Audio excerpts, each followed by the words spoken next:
তার একটা ভূমিকা রেখেছে।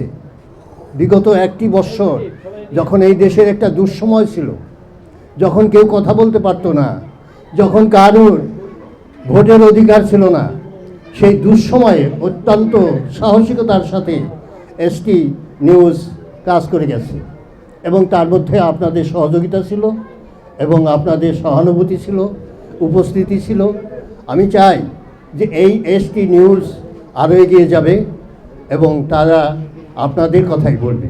তবে একটি কথা বলছি, এই 5ই আগস্টের যুদ্ধের আগে আমি একটা কবিতা লিখেছিলাম।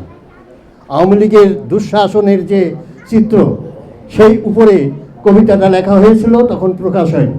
কিন্তু এই ঘটনা ঘটার পরে সচিবালয় থেকে জনপ্রশাসন পত্রিকায় আমার সেই দীর্ঘ কবিতাটা প্রকাশ পেয়েছে এবং সেই কবিতাটাই এই আমার বইয়ে হঠাৎ যদি বৃষ্টি নামে সেই বইয়ে প্রকাশিত হয়েছে।